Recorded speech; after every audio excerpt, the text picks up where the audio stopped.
Olá pessoal, estamos iniciando mais uma semana de estudos falando sobre recursos energéticos. Né? Recursos energéticos, nós estamos falando de energia. Então a energia ela é muito importante para o desenvolvimento das atividades econômicas e também para o bem-estar da sociedade. Você pode calcular o que significa a redução da oferta de energia para a economia de um país? Então, seria catastrófico, né? Os transtornos seriam catastróficos muito grandes, né? Tanto para a nossa casa, a maioria dos nossos aparelhos, né? A maioria dos nossos produtos, eles funcionam à base de energia, desde o nosso celular, ventiladores, geladeiras, não é? Televisão, então funciona à base de energia. E as indústrias, as fábricas, o comércio, certo? Os transportes também funcionam à base de recursos energéticos. Então, se a oferta de energia diminuísse, se reduzisse de uma maneira significativa, significaria uma catástrofe muito grande para a economia de um país. Tem alguns países que têm problemas de recursos energéticos, então eles sofrem muito para o desenvolvimento industrial, para o desenvolvimento do seu comércio, enfim, para o desenvolvimento de suas atividades econômicas. E os recursos energéticos, eles foram utilizados pelo homem de acordo com o desenvolvimento da humanidade. Então, no início da história da humanidade, certo? Eles não utilizavam recursos energéticos, se utilizava da força de animais e da força humana. Logo depois é que foi ele introduzindo os recursos energéticos, começando com o carvão mineral, certo? O carvão ele deu origem à primeira revolução industrial, depois chegou os combustíveis fósseis, a energia elétrica, a energia solar, a energia eólica, e hoje a energia, né, como a mais sofisticada, a energia nuclear que utiliza do urânio, né? Então, os recursos energéticos eles são imprescindíveis e são responsáveis pelo progresso da economia e do bem-estar da humanidade. Dentro desse contexto, as fontes de energias elas se classificam, né, em dois tipos. Nós temos fontes de energias renováveis, que são fontes de energia renováveis, as que não se esgotam. Aí nós temos os exemplos de energia solar, energia eólica, a biomassa, as hidrelétricas. As hidrelétricas são a geração de energia elétrica através da força da água, né? Então a água é um recurso renovável. E outros tipos que nós iremos falar na próxima aula da próxima semana, né? Então, pessoal, por exemplo, a energia solar, por mais que nós usemos a energia solar, então a luz solar ela não vai acabar, ela não vai se esgotar. A energia eólica, que é do vento, o vento também não vai se esgotar. Então são fontes de energias renováveis, porque a sua fonte ela não se esgota. Por outro lado, nós temos as fontes de energias não renováveis. São justamente as que se esgotam e não são expostas. Como assim que não são expostas? A energia solar. Então, a energia solar, ou seja, o calor do sol está exposto. O vento, né, da energia eólica também estão expostos. Então, já as fontes de energias não renováveis não são expostas. O ser humano tem que ir, por exemplo, o carvão tem que escavar, né, tem que estar no interior da terra para encontrar o carvão. O petróleo tem que furar poços bastante profundo, assim como o gás natural e assim também como o urânio. Veja que é mais difícil de encontrar essas fontes de energia não renováveis. E além do mais, um dia o carvão, o petróleo, o gás natural e o urânio eles vão acabar, não vão existir mais. Por quê? Porque é um recurso finito, é um recurso que se esgota, certo? Um dia a oferta de petróleo não vai existir mais e é necessário mudar para outro tipo de fonte de energia, certo? Por que que o petróleo, o carvão, o gás natural e o urânio eles um dia vão se esgotar? Vamos tomar como, por exemplo, o petróleo. Então, o petróleo ele se formou há milhões de anos. Para uma nova camada de petróleo se formar, vai demorar uns 200 a 300 milhões de anos. Então, isso significa o quê? O seu esgotamento, porque a vida humana não vai acompanhar, né, esse tempo inteiro para que o petróleo ele passe a existir novamente. Tá bom? Por isso são fontes de energias não renováveis. Então, nós temos aqui na nossa tela, certo? De uma parte, né? Nós temos aqui o petróleo, carvão, aqui embaixo, o gás natural e o urânio, que são as fontes não renováveis. Por outro lado, nós temos a energia solar, a energia das marés, a biomassa, nós temos a água, nós temos a eólica, que são fontes renováveis, que nunca se esgotam. E aqui nós temos uma tabela demonstrando a matriz energética mundial. Qual é os tipos de recursos energéticos que o planeta mais se utiliza. Então nós vemos, em primeiro lugar, nós temos o petróleo e seus derivados, certo? O petróleo tem vários derivados, a gente vai falar mais na frente. Então o petróleo é 31,9%. Depois vem o carvão, com 27,1%. E depois o gás natural, 22,1%. Então, nas três primeiras posições, nós temos três recursos energéticos, ou seja, três fontes não renováveis. Nós temos três fontes não renováveis. Se a gente fizer uma conta, dá 82, quase 82%, ou seja, da matriz energética mundial é composta de recursos não renováveis. Por outro lado, os recursos renováveis são poucos, né? Nós temos a hidráulica, nós temos a biomassa, certo? Ou melhor, recursos não renováveis nós temos 85%, que nós temos aqui a energia nuclear, né? Que é o urânio, que também é não renovável. Mas, levando em consideração só esses três, petróleo, carvão e gás natural, nós temos 81%. Por que a gente leva em consideração só esses três? Porque esses três, além de serem recursos não renováveis, ou seja, um dia vão se esgotar, esses três são os três recursos energéticos mais poluentes do planeta, mais poluentes que o planeta possui. Por quê? Porque são combustíveis fósseis, são combustíveis que se formaram há milhões de anos. Então eles têm um acúmulo muito grande de gás carbônico. Então eles são, vocês estudam eles em química, chama-se de hidrocarbonetos. Por que hidrocarbonetos? Porque em sua composição tem uma grande quantidade de carbono. E o carbono é um gás muito poluente. Nós vamos falar mais na frente os problemas ambientais que advêm do uso desses três combustíveis. Então nós vamos falar sobre esses três combustíveis, primeiramente falando do carvão mineral. Então é um combustível fóssil, ou seja, é um recurso não renovável. O carvão mineral ele foi a principal fonte, foi a primeira fonte de energia utilizada na Revolução Industrial e durante os séculos XVIII e XIX. Então, a indústria que nasce na Inglaterra, lá no Reino Unido, ela se utiliza desse tipo de recurso energético, ela se utiliza do carvão mineral. Então, o primeiro recurso energético foi utilizado em grande abundância pela humanidade. Só a partir de 1930 é que começaram a ser utilizadas novas formas de energia, que surge o petróleo e surge a eletricidade. Então, o carvão mineral, a sua distribuição pelo planeta, nós vemos aqui, ó, sua distribuição ocorre principalmente no hemisfério norte, ou seja, na parte de cima aqui do nosso mapa, né? Nós temos uma parte aqui nos Estados Unidos e Canadá, nós temos aqui uma parte aqui na Rússia e na Europa.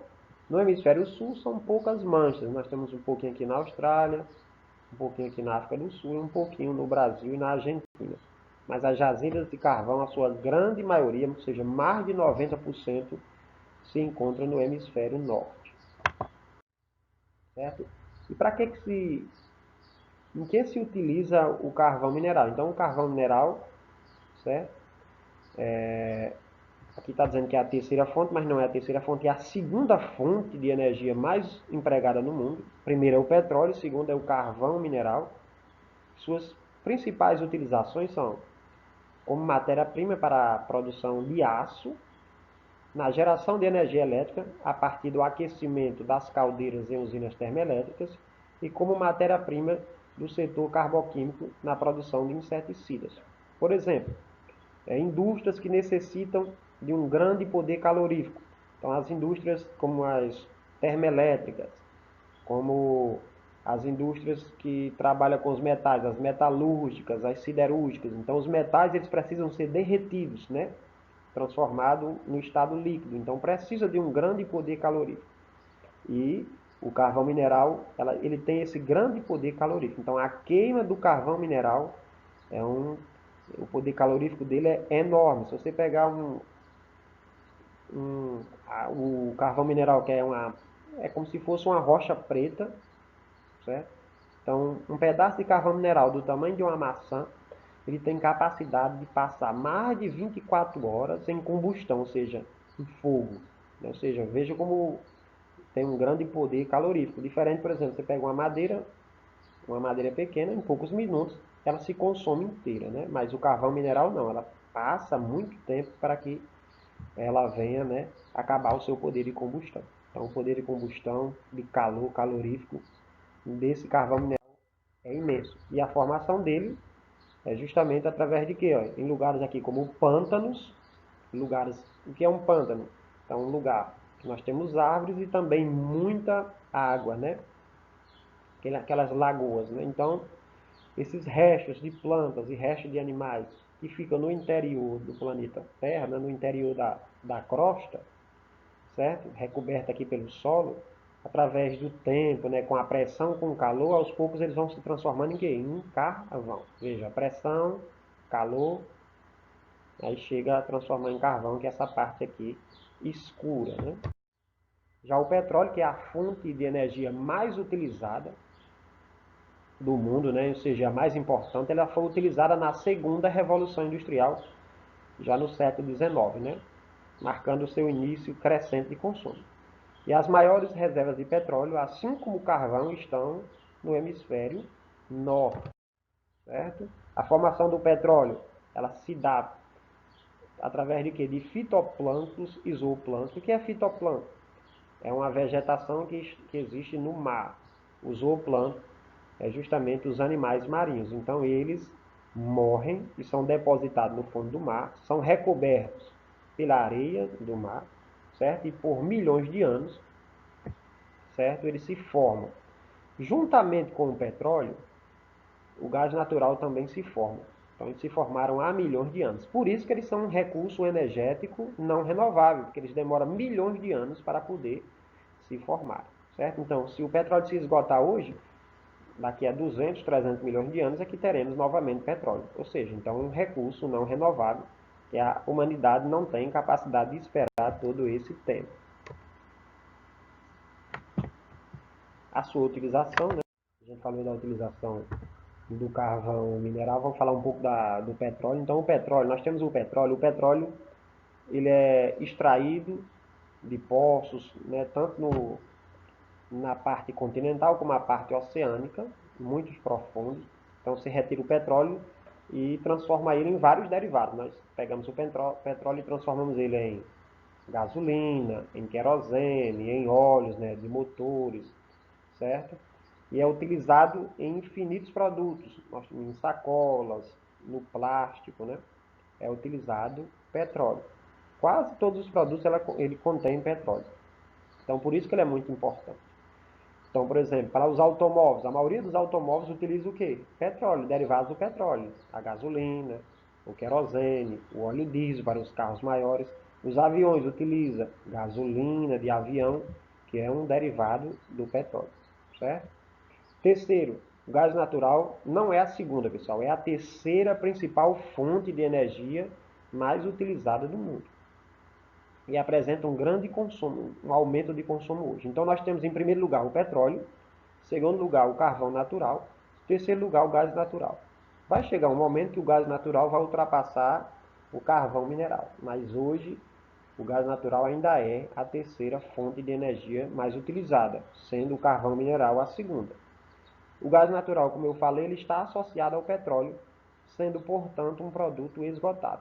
Então, quando nós encontramos uma jazida de petróleo, na maioria dos casos, ao seu lado, nós encontramos também uma jazida de gás natural. O petróleo, ele fica em cima, certo? O petróleo é em estado líquido, e abaixo do petróleo, da camada do petróleo, nós temos o gás natural, que é em estado gasoso. E o gás natural ele é utilizado também em vários lugares. Já existe, né, também os automóveis que utiliza o gás natural, principalmente os taxistas, né?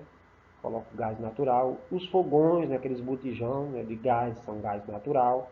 O gás natural também é utilizado nas termoelétricas, certo? As termoelétricas que geram energia elétrica, é necessário que a água ela passe pelo processo de ser esquentada para que ela passe do estado líquido para o estado gasoso, né, transformando em vapor. Então é necessário a utilização de um combustível com grande poder calorífico. Então as termoelétricas tanto utilizam o carvão mineral, como também utiliza o gás natural. Em lugares que é muito frio, nós temos um sistema, certo, também para esquentar as casas. Então utiliza também a queima do gás natural, tá certo? Aqui nós não temos, que aqui que nós precisamos é de ar-condicionado, né? Nós precisamos é de esfriar. Em alguns lugares, como o Canadá, algumas partes da Rússia, precisa esquentar o ambiente. Aí se utiliza do gás natural, certo? Existem aquelas casas lá nos Estados Unidos, lá no Canadá, que tem uma lareira, né? Às vezes a lareira é a lenha, mas às vezes a lareira é a gás. E esse gás é o gás natural. Então, pessoal, esses três combustíveis fósseis que nós estamos falando aí, que é petróleo, carvão natural e gás natural. Eu disse aí na sequência do mais utilizado. O mais utilizado é o petróleo, segundo o carvão e terceiro o gás natural. Então, são combustíveis fósseis eles provocam, né, diversos problemas ambientais. Então, nós podemos dizer aí, primeiramente, o efeito estufa, o aquecimento global. Então, o que é que está acontecendo? A gente viu na primeira série. Existe um aumento de temperatura no planeta. Então, esse aumento de temperatura no planeta é resultado justamente da queima dos combustíveis fósseis. Esses combustíveis fósseis, quando eles estão queimando, né, nós ligamos um carro. O carro utiliza o quê? Petróleo, né, um derivado do petróleo, a gasolina. Então, a queima da gasolina vai fazer sair do escapamento do carro o gás carbônico. Esse gás carbônico é altamente poluente e ele contribui para aumentar a temperatura do planeta, né? Causando o quê? Um efeito estufa, causando um aquecimento global, certo? Também, esses gases que são emitidos pela queima desses combustíveis fósseis, eles provocam chuva ácida e poluição do ar. Então, a queima desses combustíveis emite gases como o dióxido de carbono e o dióxido de enxofre. Então, os gases mais poluentes que existem na atmosfera, que existem no planeta, são derivados justamente da queima dos combustíveis fósseis. Veja como está a matriz energética mundial. É preocupante a matriz energética mundial. Por quê? Porque nós temos 85% da matriz energética mundial é composta de recursos energéticos não renováveis, ou seja, um dia vão acabar. Segunda preocupação, 81% dessa matriz energética está composta de combustíveis fósseis, né? Os três que nós falamos hoje, petróleo, carvão e gás natural, que são o quê? Os combustíveis, ou seja, os recursos energéticos mais poluentes do planeta, certo? Então, é urgente, é necessário que nós venhamos mudar a nossa matriz energética mundial para recursos renováveis e também para recursos que não promovam, né, grandes problemas ambientais, tá bom? E lembrando que recursos energéticos é algo muito importante, é um setor estratégico para cada país, né? Então, a economia de um país só funciona se tiver bem alimentada de recursos energéticos, certo? O Brasil, nosso país, nós falaremos em novos assuntos, tem um setor energético, né, bastante estruturado. Nós vamos falar mais na frente. Então, até mais.